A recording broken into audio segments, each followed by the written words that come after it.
Hey there, and welcome back. This is Free from the Dungeon. This is an improvised, elevated D&D style podcast that we tell with some of the best improvisers in New York City. We're going to create a story that's never been told before, and it'll be improvised not just with my players and I, but also with dice. In the D&D style, whenever somebody wants to do something, I'll have them roll a 20-sided die and tell them the number they need. So if somebody wanted to catch a fleeing pickpocket, then I might tell them they need a 14, and they roll, and if they get a 14 or higher, they catch them, and if they don't, then they're poor now. And either way, the story moves forward. Now, last time on Free from the Dungeon, we met Theon, a gladiator, Scorpia, a snake priestess, and Calliope, a thief. Together, those three found out that there was an ancient, dark deity known as the Locust that was now spreading madness into the world through its psychic larval young, which were hidden within jeweled idols and sustained by some kind of black ichor inside them. The idols whispered their poisonous madness into any powerful figure who was possessing them. Our party learned that the high priest of the Locust god, a man calling himself the Demagogue, was at the center of all this, and he is now an incredibly powerful figure within his empire of bulk. The same empire that had just destroyed both Calliope's and Theon's homes just days ago. No sooner were those discoveries made than the town nearest to Scorpia's temple came under attack by Balkian soldiers. Despite injuries, Theon, Scorpia, and Calliope drove those soldiers off when they incapacitated the black-eyed, brainwashed soldiers of the Locust god. When Calliope destroyed the amulet being worn by the Balkian soldiers' leader, killing the larval grub within and breaking the mind control over the black-eyed soldiers who dropped to their knees, losing control over their bodies. Now, the three heroes are in the town of Apolly that they've just saved. The villagers there tend to the fires that helped keep the black-eyed soldiers at bay, who still struggle to gain full control over their limbs. And the party looks upon these soldiers they've just defeated and contemplates them. These men, they seem to be encircled. They face me with no fear, which none do. It does appear very irrational. Seems they're under some sort of trance. Their eyes are a very similar color to the ichor that we found. And Yes. she, raised her hand, and it has, a little bit of the squished bug on it. I wonder if we can try and chase out the ichor with fire. I'll set my acolytes on this task.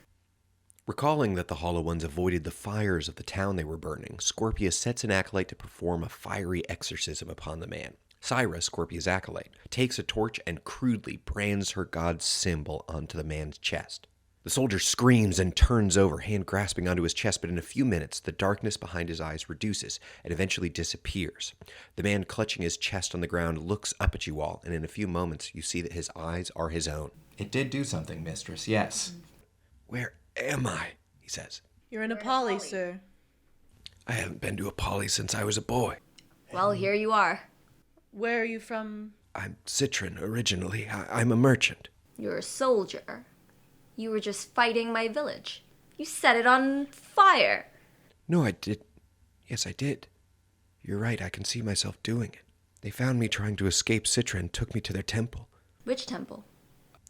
There is a temple to the Demagogue and his Locust god.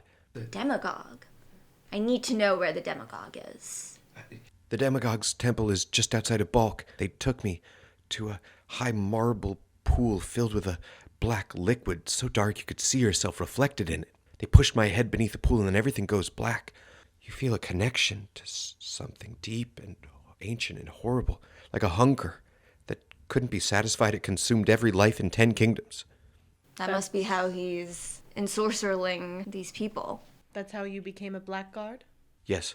There are many of us. He gestures around him to the other black-eyed ones that are writhing on the ground. The Demagogue is finding any who won't be missed and turning them into his brainwashed soldiers. He provides us in mass to Balk and has grown powerful there. But you should know that that is not the end of his plans. I have served in his temple. I have heard the full scope of his desires. The man puts his hands to his head, realizing the scope of what he knows wide-eyed. He's been sending out messages for days of some kind of unity festival at his temple, a place for Citrons to come in refuge. He will give them homes and places to live, that the Balkan nobles there can mingle with them, that all will find a home. But it's all a ruse. It's a celebration just to get the nobles of Balk there, and then he will force his baptism on them. He's going to turn the royals into slaves, as well as any other bodies he can get his hands on. He's going to break down every line that we have. Whatever we were before bulk, citron, it'll all be gone. It won't matter anymore. Even slavery is preferable to that life. We should run. We should run from here. No, those who would run deserve their slavery. A man can only be free if he will fight for himself. You have failed already. I will not. The man pulls his knees up into his chest and sits there on the ground, dark memories flooding back into him. Madam Priestess, I don't want to speak out of turn. You have already done much in saving your town here of Apolly, but we can't let that happen, right? No, we cannot let that happen. My goddess, the snake goddess, warned me about this, and that the locust's hunger was unending and would consume us all. We need to strike it now at its core before it gains any power, any actual political power. If I may, I was 10 when I killed my first man in the blood pits. This is not a happy memory, but it remains the closest thing I know to home. I will not see it fall to this. Good. Let's stop by the temple and gather up some supplies for our journey. We must travel light and fast. Our heroes depart from Apolly, leaving Syra and the other acolytes to tend to those in need. They gather the necessary supplies to travel at the greatest possible speed toward the demagogue's temple to stop the madman's plans. The rough direction of the demagogue's temple is known to you all, but it becomes easier to find on the trails as trains of refugees are slowly converging towards it. The demagogue's messages has caused Citron refugees from all over the area to flock to his temple, hoping to find his charities there. Our heroes travel in cloaks for subtlety, attempting to avoid anyone who might recognize them. After a few days of travel, you can see the Locust God's temple just outside of Balk. Great white marble walls and insectoid idols on its corners, huge and proud and unsettling. A great white marble head at the very top of the temple pours a black liquid out of its mouth and into the recesses of the temple inside. But today these disturbing features are sort of covered up because there's bright banners all over the place to make it seem festive and inviting. See that there are priests moving throughout the crowd offering wine and bread and drink and smiles and conversation. And the crowd around is happy, completely ignorant of the horror that awaits for them inside.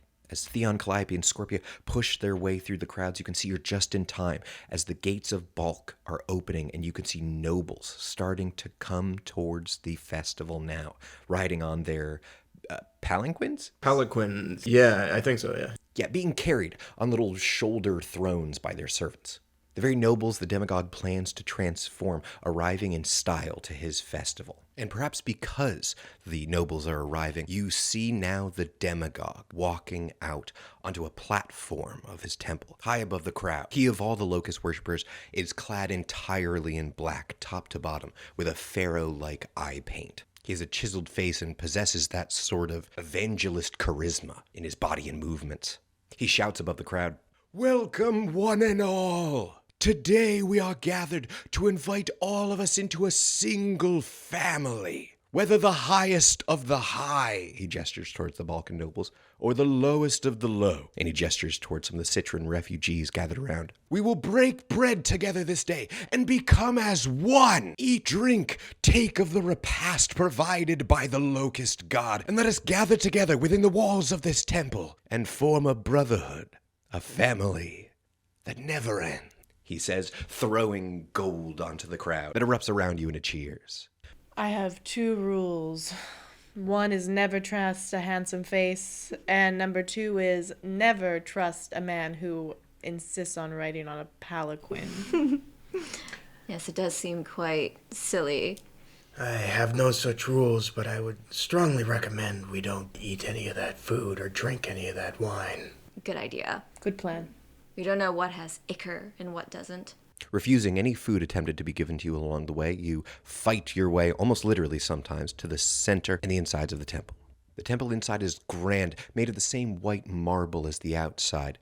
And through the visitors, priests, and guards, you can see in its very center an enormous marble dais with a huge white pool at the top, into which the black ichor from the marble face above drops down into like an oily, slick waterfall. Calliope, that marble pool looks exactly like the ones you'd seen in your dreams. Within the temple around you, there are a number of priests, many of whom unusually attractive, you would say, but they do not get your attention. What draws your eyes is at the very center of this temple, there is a creature out of myth. An 8-foot tall, impossibly strong-looking ape man. It stands guard at the base of that set of temple steps, looking out over the crowd with black eyes. The mythical mountain creature is dressed insanely like one of the priests. It has golden manacles with broken chains on its wrists. And what you realize you are looking at is the prize convert of the demagogue. Who knows how he captured this thing? But it is a living monument to the idea that the locust can take anyone into its fold to follow the demagogue's will. I've only heard of them in legend. Yes. Well, that'll be difficult to fight. Let's try and get as close as we can. Yes. And if all else fails, I think we should set the place on fire. Okay, Sorry, that's good plan B. Always true. Break in case of emergency. You want to steal the Starstone? We've been caught. Listen, brother. This can go one of two ways. Okay, sorry. While looking around for sources of fire, you can see some torches along the walls, some braziers of coals, but you also see those attractive priests around talking to people forcefully but happily. You know, they're trying to get people excited kind of all around you. You can hear them saying to people, "We're so glad you're here. Do you feel it? Do you feel the embrace? Will you join us?" And every once in a while, some soul here with bread in their hand and wine in their belly will say, "Yes, I feel it. I feel it, brothers." And they'll be gathered up by those pretty priests and priestesses and brought up the stairway past the 8 priests to the demagogue. Standing next to that marble pool, and the demagogue will embrace them and dunk their head beneath the black ichor. And when their body goes stiff and rigid, he will raise it back up and have the priestesses bring it away. This is the scene around you. What do you do? We need access to that priest. What did you call him? The demagogue? Yes, if we can get close enough, I think we can do enough damage, and I think in the chaos. Yes, I think if we take him out, take out the head, and the rest will fall, or at least be easier to fell. I have an idea. Follow my lead, and please, if just this once, trust me. Theon, what are you going to do? This. Theon throws back his cloak. Listen to me, people of Citra. I am Theon, your favorite son. I have slain 100 men in the blood pits. I have earned my freedom. Many of you know me, those who don't know my exploits, and I am here to tell you one thing. I can feel it, brothers! Theon! The demagogue calls out, making sure his voice is just like an octave above yours. What a joyous occasion! How more clearly could the call of a locust mother be than to bring back the most favored warrior of Citra's Orient to this union festival? Theon, may I bring you up myself into our mother's embrace? Of course, brother! Is he seriously going to do this? I have a very, very bad feeling. I was going to tell you, on our journey, but I couldn't bring... I had a dream, I had a nightmare that he went into the pool and tried to kill the both of us. Oh, I think that was a prophecy. But perhaps spoken of a bit too late, as Theon is already being pushed forward amongst the priests, gathering up on all sides. And one other thing happens here. Theon's dick flops. The lion cloth has given up. Wow, that seems like a really weird narrative beat choice, Dean. Well, there was a lot of His dick foreshadowing, just- though. Yeah, we did foreshadow We have it. talked a lot about his Riding dick. and riding and riding up, and now And now it just flopped out. third beat. Out of the left side, it got too high. And then in the denouement, we'll find that he's purchased comfortable pants. Yes, I have a full pair of pants is my... That is the dramatic question of this story. Will Perhaps Theon snakeskin get... pants? Oh yes, it all comes together. Theon is pulled up towards the center of the temple, past the 8 priest that looks dispassionately on as he goes by. The demagogue stares out at the crowd, and then pulls Theon towards the marble pool, stepping backwards into it. Theon leans in towards the demagogue. I know you. Yes, child. I know you too. I saw you many times in the stands at the blood pits. I could never forget your face, the raw hunger and joy in your eyes at slaughter. No, I know you well. Yes. Oh, yes. I enjoyed your performances very much. Your hunger to survive against anything was incredible. We can be honest with each other here, you and I, in these moments. Most men aren't worth more than the meat they're made of. But I believe that's not true for you. No, it isn't. Or perhaps not for you either, but I believe one thing that I don't know if you do. Your god isn't worth shit either. Theon tackles him into the pit. With a mighty tackle that the demagogue is not expecting at all. You just launch forward into him like a linebacker, and the two of you crash backwards into this black pit, sinking beneath its depths. The whole place goes into an uproar. Roll for initiative. Okay. Okay, you've all beaten me. They're totally taken aback by this surprise attack. So it's Calliope, Scorpia, and then Theon. Calliope. With that moment of distraction, I would like to indiscriminately start slaughtering some priests. Calliope breaks free from the crowd that is suddenly in a startled uproar. If you spend your turn during it, I'll just give you a priest per attack. You just take down 2, and there's 4 other priests remaining amongst the dais. That's Theon and Calliope. Scorpia, what are you up to? I'm going to turn the ape priest into a small snake. Baleful polymorph. I see. I wish I could describe the face you just made. Rolling to turn the ape priest into a snake. You need a 17. Should I add my highest? Yeah, your charisma is what you use. So 12? As the ape priest resists your dark magic, it lets out a thunderous bellow and starts to charge in at you and Calliope. But not yet Theon. As you hit the black liquid, you feel something trying to invade your mind, but you have a few seconds of control left. What are you trying to do? Okay. Under the Icarus liquid, Theon takes his mighty muscles and attempts to choke the life from the demagogue. He may be the high priest of a elder god, but his throat remains as soft as most men's. Hey! 20. He rolled one! Brian's doing it! Okay, as the psychic force of the Dark Mother starts to invade your mind, your body continues to fight on pure instinct. Your arm is wrapped around the throat of the demagogue in a few moments, pulling and pulling and pulling. As your mind starts to fade away into some sort of nether realm, you can feel the life being choked out of this figure's body. The demagogue grabs at you, claws, but then it starts to go limp, starts to go weak. And in a few more moments, as your body shakes with the sheer amount of power you're trying to put out, there is suddenly a pop as you manage to crack the man's neck as you have done so many before. And perhaps you would feel satisfaction or victory, but your mind is already floating elsewhere as you float within that pool.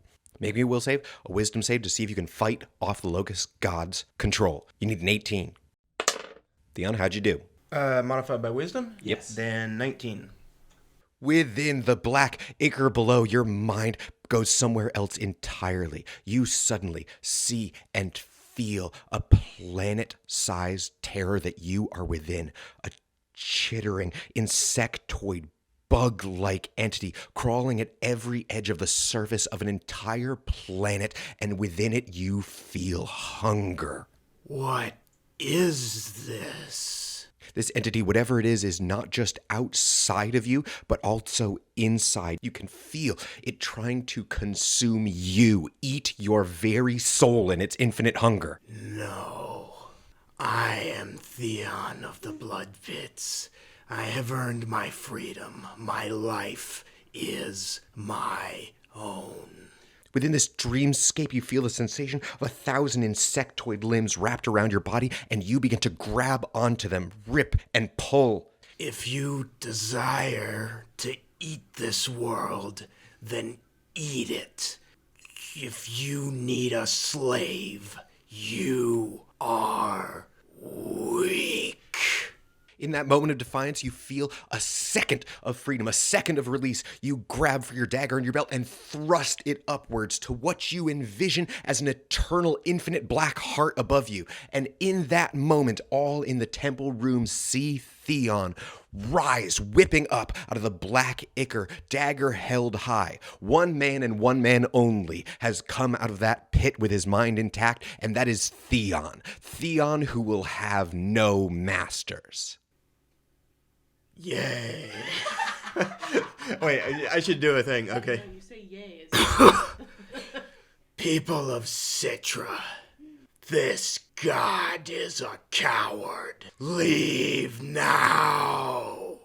Any who did not flee before, flee now at Theon's call. You can see as the crowd is rushing and surging out, the palanquins of the nobles outside are being overturned by the escaping crowd. Theon has escaped the Locust God's attempt to control his mind, and the Locust God's highest servant, the demagogue, is now floating dead in that pool. People are fleeing the Unity Festival in all directions, so there will be no mass conversion of the populace. But the question you have in front of you now is whether all of you escape alive. Still within the temple are nearly a dozen of the hollow-eyed guards, pushing through the fleeing crowds and making eye contact with you with their deep, dead eyes drawing their blades. And of course, in the center of all of this, the terrible ape priest, who when he bellows a roar, the ground shakes around you. A moment of understanding passes between all of you as you look at each other. You defeated the plans of the demagogue,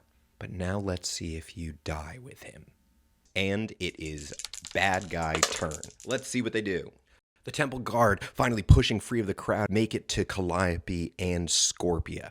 The two of you try to dodge using the temple's braziers or columns as cover, but they are elite soldiers. Calliope, you take 7 damage from them, and in the opening round, Scorpia, you take 5. The ape priest then thunders down the steps, wrapping its chains around its fist like a bludgeoning weapon, and Calliope, he smashes into you like a runaway chariot.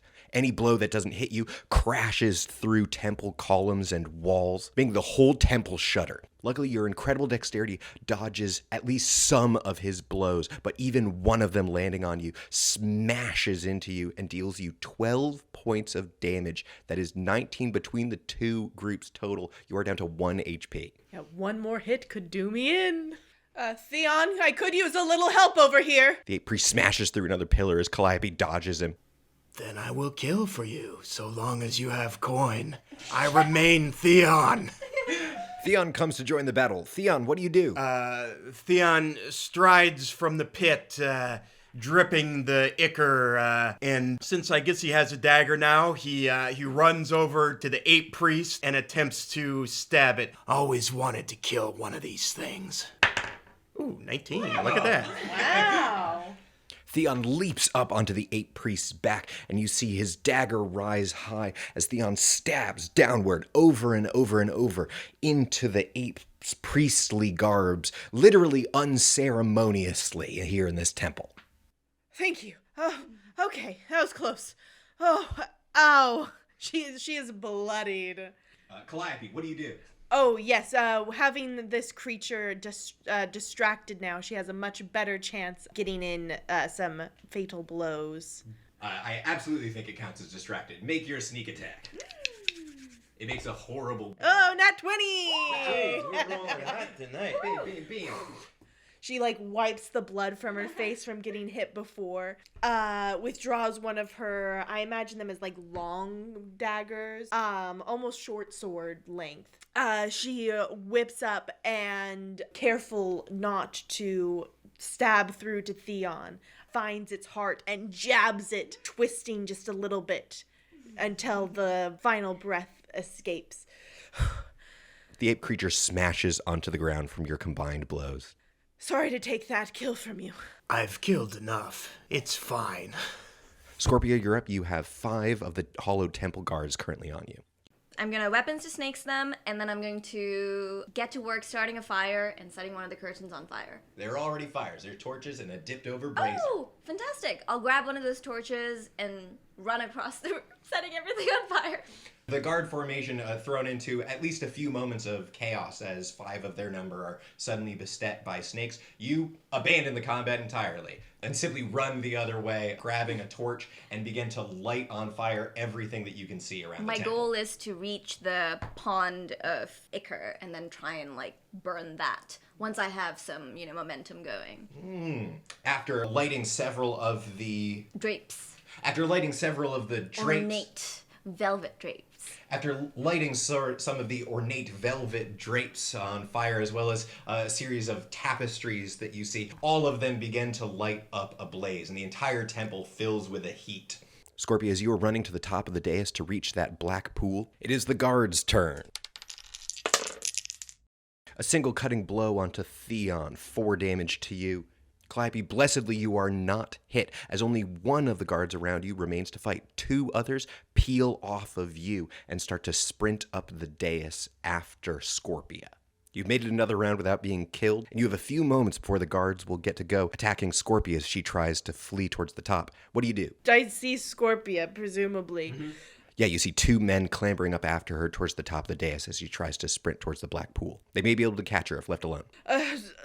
We need to get out of here. Okay, she's gonna chuck a dagger at each of them. Let's do it. Roll me 2d20. And you need 13. We got a 13, 19. With what little you have left of remaining life force, you throw 2 daggers inward, each one planting themselves directly into the back of 2 of the chasing soldiers. Scorpia, what are you up to? I lower the torch to the black ichor. Yeah, no, I know it works. I'm plunging it in.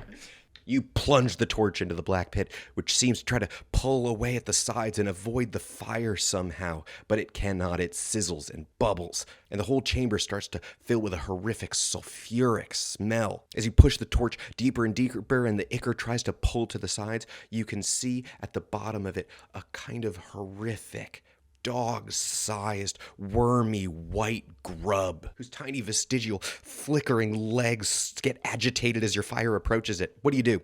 I'm gonna stab it in. I push the torch into its gross insectoid flesh. Pushing the torch inside the monster, you all feel a moment of horrible, intense, explosive psionic pain. You all drop to your knees as a piercing screech inside of your brain reaches a fever pitch. Grasping head. Ow! And then drops off. And around you, all of the hollow-eyed guards that had threatened your life moments ago drop as well, but do not rise. The hollow ones on the ground are writhing, unable to control their limbs and grabbing at their faces while you all stand within this burning temple. We must away now. This whole place will burn. Calliope passes out, I think. With the ringing and the pain and the concussion, she slips into unconsciousness. Calliope! I rush over and gather and carry her a little bit, using some of my snake strength, and stumble towards the exit.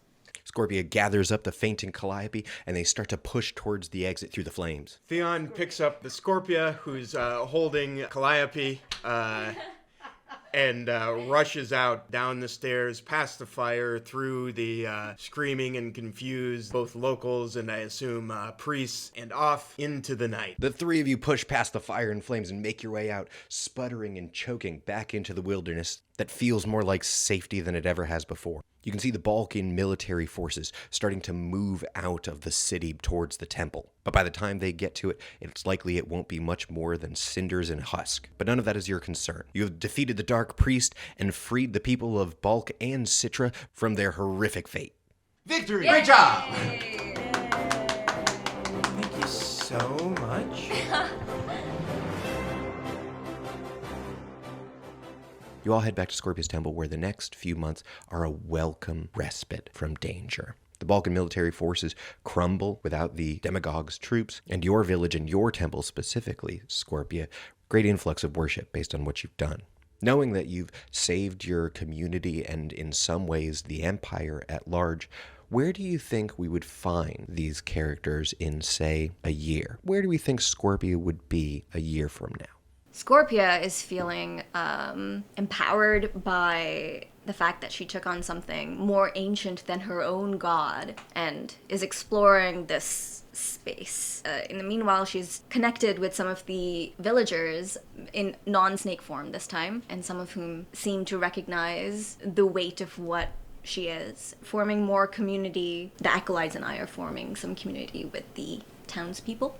I work with Sarah and to accommodate this new demand, which is very exciting. And I see these people take our lessons of, respecting nature and doing good deeds and moving forth and doing good in the world. And I'm excited to spread that message. And perhaps even, it sounds like, allowing a wider variety of people. That is true. I have changed my hardline stance on men. Within a few months, there are apparently even a male acolyte or two. We've invented a special kind of loincloths.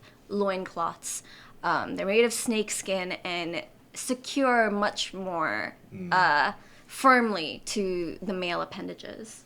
I thought you were going to say, invented a new castrating.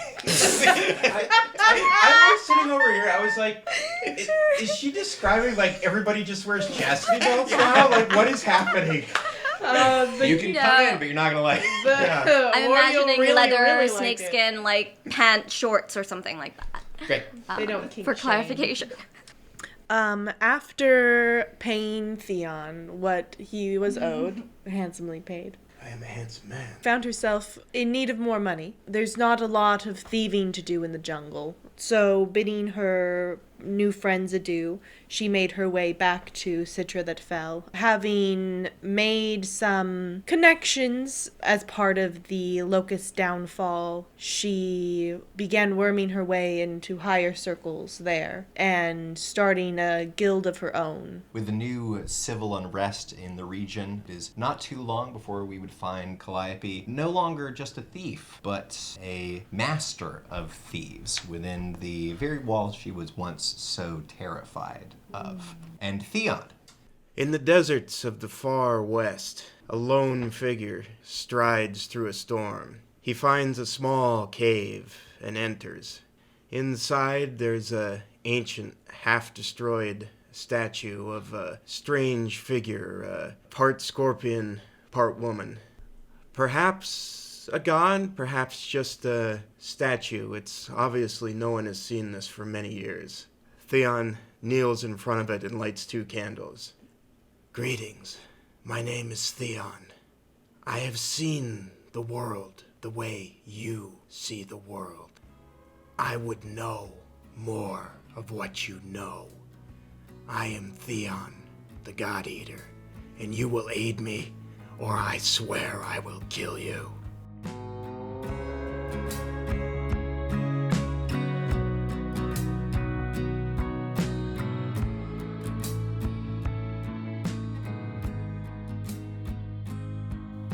Hey everybody, this is Dean. Thanks for watching or listening. Although maybe watching soon. We have some cool ideas coming up for art elements and video elements and production elements to get pulled together. I'm very excited by the idea of getting little PDFs of our adventures put out so that you guys can run them in your own homes if you like what you're hearing. We've got a lot of exciting stuff coming down the line. Free from the Dungeon has a Facebook group now and an Instagram. We plan on having a Discord up soon. So a lot of new stuff. Maybe join up on the Facebook group if you want to talk about other adventures that you'd like to see, themes, character types, stuff like that. So thanks for listening. If you want to subscribe, leave a review, those things make a huge difference. And feel free to let me know whatever you'd like to hear in the future. And I hope to see you all again soon.